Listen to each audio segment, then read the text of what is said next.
Ao mesmo tempo que eu respondo por que eu estou agradecendo de público, eu quero responder uma outra pergunta que muita gente faz nos comentários. Por que você defende tanto a igreja? Sabe, por que eu defendo a igreja? Em primeiro lugar, eu não defendo a igreja é de Cristo. E Deus não precisa de advogado, precisa de testemunha. Eu não defendo a igreja. Eu dou o testemunho do que a igreja fez na minha vida. E eu repito para você, eu já falei isso em outros sermões e repetição é aprendizado. Eu tive decepções com a igreja. Eu vi na igreja bons e maus exemplos. Eu vi vícios e virtudes. Recebi fogo amigo, a ponto que eu posso testemunhar para você que em algumas situações, principalmente dentro do corpo ministerial, às vezes a obra é o único exército que atira nos próprios feridos. E por que eu não desisti da igreja?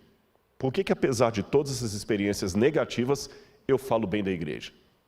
Por sua causa. Isto, por sua causa, por causa da Bene. Há muitas pessoas na igreja que sempre me trataram muito bem, com muito carinho.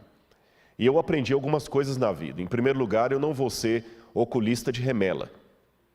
Hoje na internet eu vejo, eu até coloquei isso no meu Instagram esses dias, há pessoas que são especialistas em ser oculistas de remela. Ele não vê a íris do olho, ele só fica pegando a remela ali, jogando, com ironia. A remela, a remela. Em segundo lugar, eu aprendo que, de acordo com a Bíblia, eu tenho que denunciar são os pecados do mundo. É isso que eu tenho que denunciar. Eu tenho que me posicionar contra o mundanismo, contra essas coisas.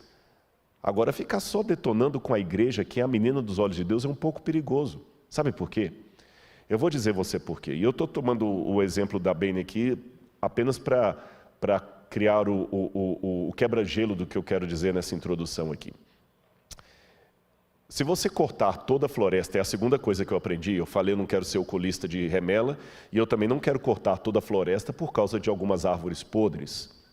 Não é inteligente, principalmente numa época de ecologia, você cortar toda a floresta amazônica, porque encontrou algumas árvores podres ali, não é uma atitude muito sensata. Na igreja há problemas, mas também há tanta virtude.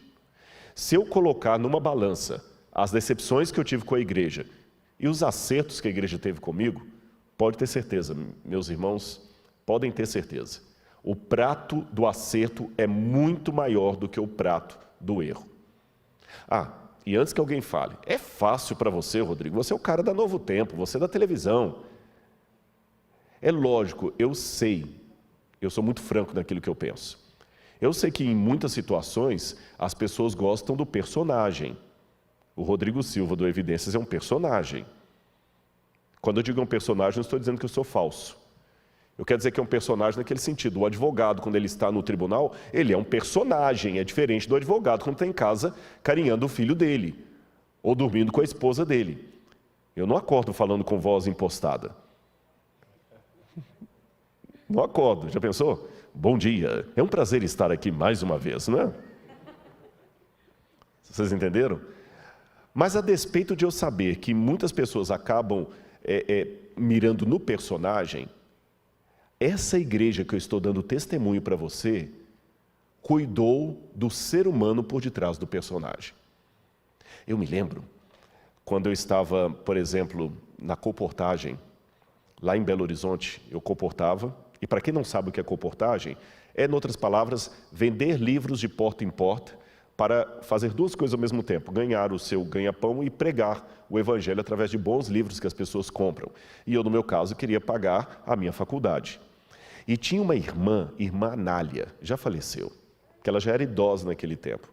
E a irmã Anália, sempre que eu aparecia na igreja de quarta-feira, ela sabia quando eu ia, ela falou assim, aqui para você, meu filho, eu lembro disso até hoje.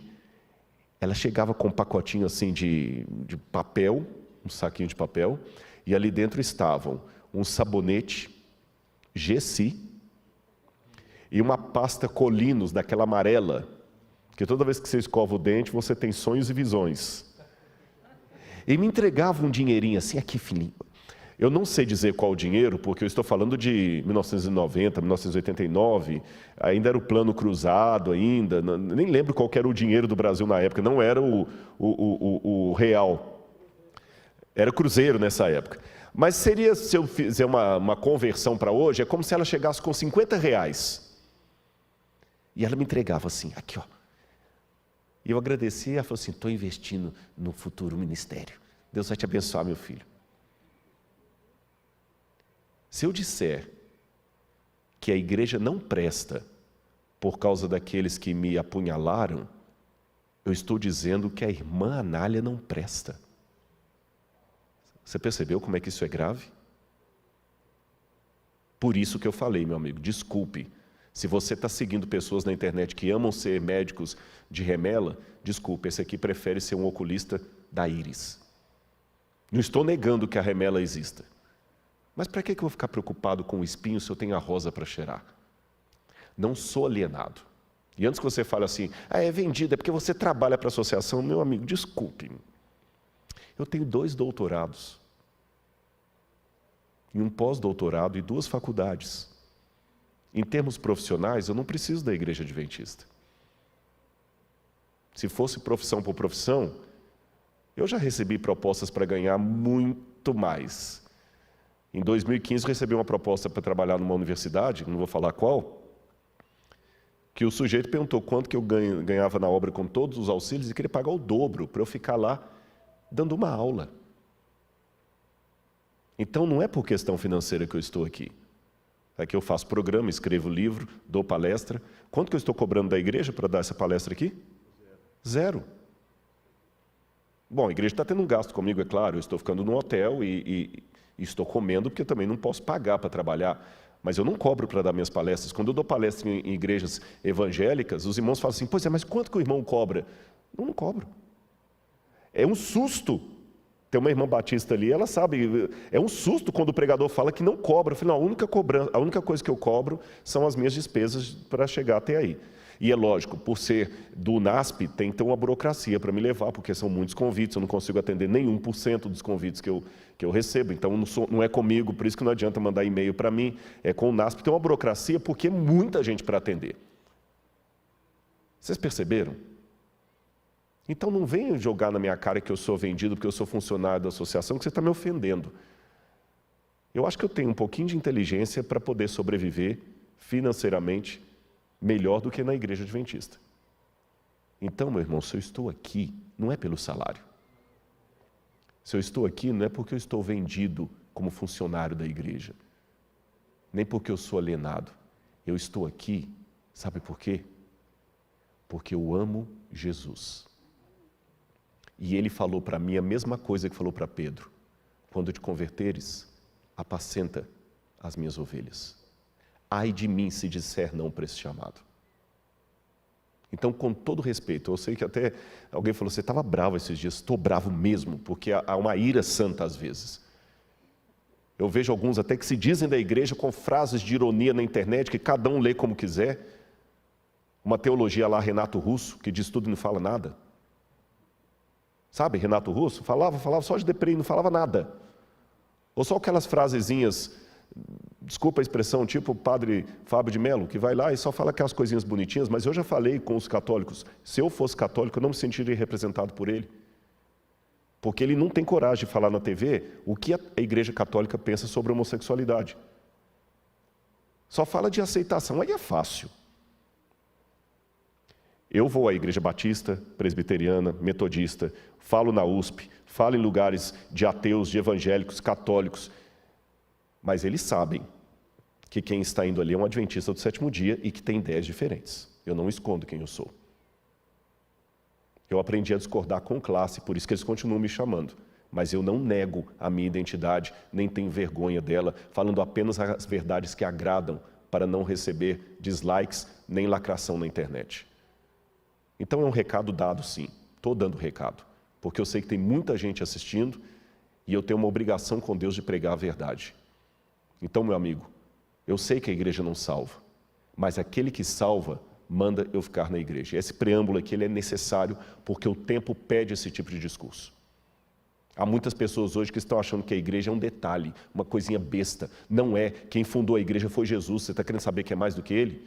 E mais um detalhe, já que você fala tanto na internet de aceitação, de evitar as fobias, por que você não aceita a igreja? Por que você não aceita a igreja? Você quer que agora a sociedade aceite o bandido, porque o bandido é apenas uma vítima da sociedade, a igreja tem que aceitar todo negro, pobre, homossexual, a sociedade tem que aceitar todo mundo, agora é aceitação, está certo. E por que você rejeita a igreja? Por que você não fala bem da igreja? E sabe o que eu penso? Quando eu começo a arrotar que sou mais espiritual com os meus irmãos, por isso eu não estarei ali, aí eu estou praticando um racismo espiritual.